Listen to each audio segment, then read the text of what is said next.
At 3:14 in the morning, when the thick coastal fog rolls in from the Atlantic to swallow the jagged cliffs of Oakhaven, Maine, Julian Thorne's historic wooden house usually settles into a heavy, oppressive silence. But tonight, a rhythmic, unsettling sound echoes through the dark hallway. Asterisk tap tap tap.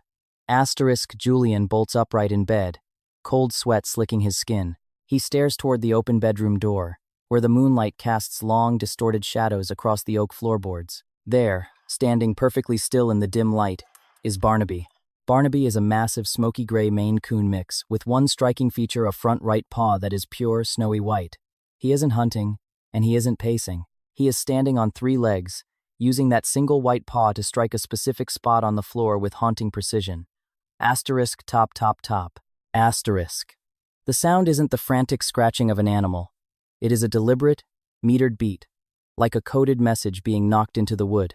Julian grabs his flashlight, the beam trembling as it cuts through the darkness to find Barnaby's deep green eyes. The cat doesn't blink or flinch. He looks directly at Julian, then looks back down at the 4th floorboard from the bedroom door, continuing his strange ritual. Julian's heart hammers against his ribs. This is the exact spot right in front of the door that has been locked for over a year, the room Julian swore he would never enter again after his daughter's funeral. Julian Thorne is a man built on the logic of structures and the permanence of stone. As an architectural restoration expert, he spends his days reviving the dying bones of historic buildings. Yet he has found it impossible to restore his own shattered life. 1 year ago, a sudden, aggressive illness took his 7-year-old daughter, Lily. Since that day, Julian has existed as a ghost within his own home. He adopted Barnaby from a local shelter 3 months after the tragedy, hoping the presence of another living soul would dampen the suffocating quiet of the house. Barnaby had always been a stoic, observant companion, rarely meowing and preferring to watch Julian with a gaze that seemed far too wise for a feline. Their life together was peaceful until 2 weeks ago. That was when Barnaby's nocturnal behavior shifted from quiet observation to this maddening obsession. At first, Julian assumed there was a rodent or a stray insect trapped beneath the aging floorboards of the 1920s colonial, but as the ritual repeated at the exact same minute every single night, the logic began to fail. Why 3:14 in the morning? Why that specific board? Oakhaven is a town of old sailors and tall tales, where people whisper about spirits that never truly leave the shoreline, but Julian has no room for ghosts. However, Barnaby's persistence is starting to erode his sanity. By the 5th night, the tapping has grown louder, more insistent. Julian stands in the hallway, his voice raw as he commands the cat to stop, but Barnaby ignores him. The cat hooks his claws into the narrow gap between the boards, trying to pry the wood upward, before returning to the rhythmic tapping. Julian kneels, pressing his ear to the cool oak. He doesn't hear the skittering of paws or the gnawing of teeth. Instead, he feels a vibration, a faint, rhythmic pulse emanating from deep within the house's skeletal frame. The pulse matches Barnaby's tapping perfectly. A wave of dread washes over him. Something is alive beneath the floor, and his cat is trying to tell him that they are in grave danger. The following morning, Julian is a shell of a man at his firm. He stares at blueprints, but all he sees is the pattern of 3 knocks. He tries to dismiss it. Perhaps Barnaby has feline obsessive-compulsive disorder, or maybe he's reacting to a high-frequency sound beyond human hearing. Julian even pays an exterminator to crawl through every inch of the crawl space, but the man emerges shaking his head. "Your house is tight as a drum, Mr. Thorne," he says. "No pests, no nests. Just old wood and salt air." Julian knows the man is wrong. Floorboards don't look at a clock before they decide to settle. Julian decides to take a more technical approach. He sets up a high-sensitivity thermal imaging camera in the hallway, connected to his tablet. If there's a temperature shift causing the wood to expand, the sensors will catch it. On the 10th night, he sits in his darkened office, watching the live feed. At exactly 3:14, Barnaby appears like a gray specter. On the thermal screen, the cat's body is a warm orange silhouette, but as soon as his white paw hits the floor, Julian sees it. A bright, pulsing red spot indicating extreme heat begins to bleed through the floorboard from below. It isn't a static heat source. It flickers and throbs like a dying heart. Before we move into the terrifying discovery Julian makes beneath that wood, if you're moved by the incredible intuition of animals like Barnaby, please take a second to hit the like button and subscribe to the channel. We dedicated ourselves to sharing these stories of the deep, unexplained bonds between humans and their pets, and your support helps us keep these narratives alive. Now, let's go back to that dark hallway in Maine, where Julian is about to uncover a secret that will change everything. Julian stumbles into the hallway, the tablet still in his hand. showing the heat signature growing more intense. He realizes the fourth floorboard sits directly above the main electrical riser that travels from the basement up through the core of the house. As an architect, the realization hits him like a physical blow. The old wiring, likely frayed or compromised by age, is experiencing a hidden arc, a slow, smoldering electrical fire that doesn't produce smoke yet. It is trapped within the insulation, heating the wood from the inside out. If it reaches the flash point, the entire timber frame house will go up in flames within minutes, trapping him in his sleep. But how did Barnaby know? Why the rhythmic tapping? Julian races to the basement, grabbing a fire extinguisher.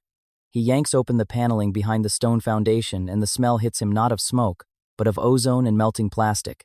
A heavy copper cable is glowing dull red, sparking silently in a rhythm that matches the tapping upstairs. Asterisk pop pop pop. Asterisk Julian slams the main breaker, cutting power to the entire property. The house plunges into total darkness, the only sound being his own ragged breathing. He stands there, trembling, realizing he was minutes away from losing the only home he has left. He heads back upstairs to thank the cat who saved his life. But when he reaches the hallway, Barnaby hasn't moved. The power is off. The sparking has stopped, but Barnaby is still tapping. Asterisk tap tap tap. Asterisk Julian is stunned. He realizes he was only half right. The cat wasn't just warning him about the fire. The tapping has a different quality, now softer, more mournful. He kneels beside Barnaby, his flashlight illuminating the cat's scarred, serious face. Barnaby, it's over. I turned it off. We're safe, he whispers.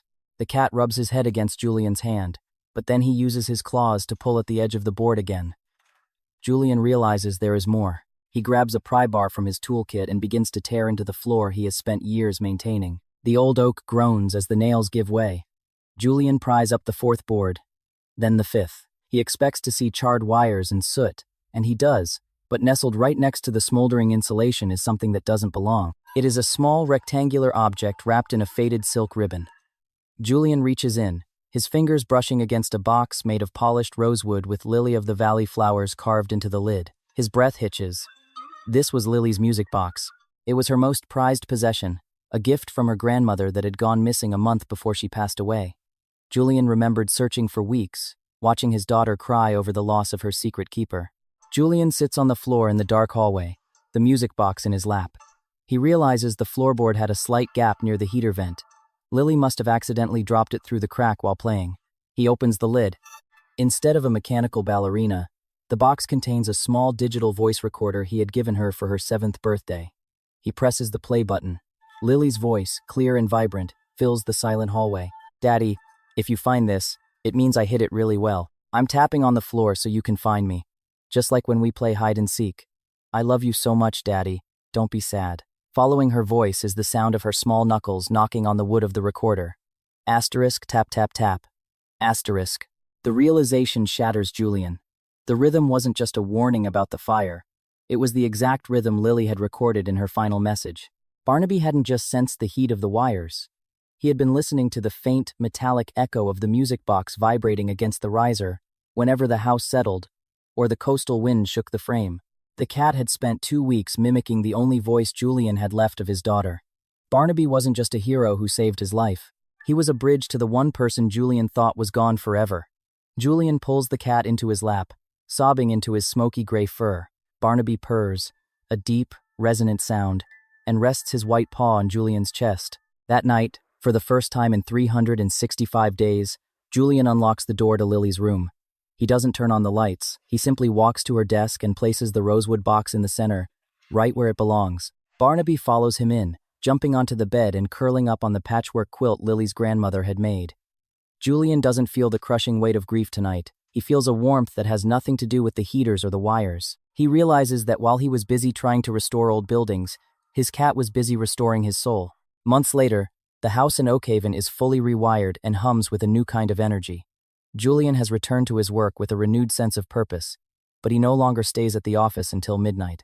He has learned that the most important structures aren't made of brick and mortar. They are made of the quiet moments shared with those we love.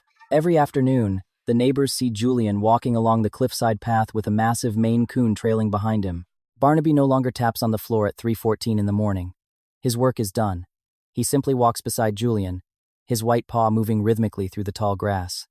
The secret of the floorboard became a story told in the local coffee shops, a reminder that the world is far more connected than we realize. Julian often thinks about that night in the dark hallway. He knows that most people would call it a series of coincidences, a cat sensing heat, a fluke of acoustics, a lucky find. But Julian knows better. He knows that love is a frequency that never truly fades out, and sometimes you just need a friend with big ears and a loyal heart to help you tune back in. He has learned to listen to the house, to the wind, and most importantly, to the silent language of the creature who refused to let him stay lost in the dark. Sometimes, the greatest love stories don't involve words at all. They are told through a persistent white paw, a patient gaze, and a cat who refuses to give up until the human he loves finally hears the message. Barnaby didn't just save a house from a fire. He saved a father from the cold. He proved that home isn't just an address. It's the place where someone is always listening for you. If this story moved you, please leave a comment below about a time your pet showed you something you couldn't see yourself. We love hearing about your personal miracles. And don't forget to follow the channel for more stories that remind us of the extraordinary power of unconditional love. Thank you for watching, and may you always have someone watching over you.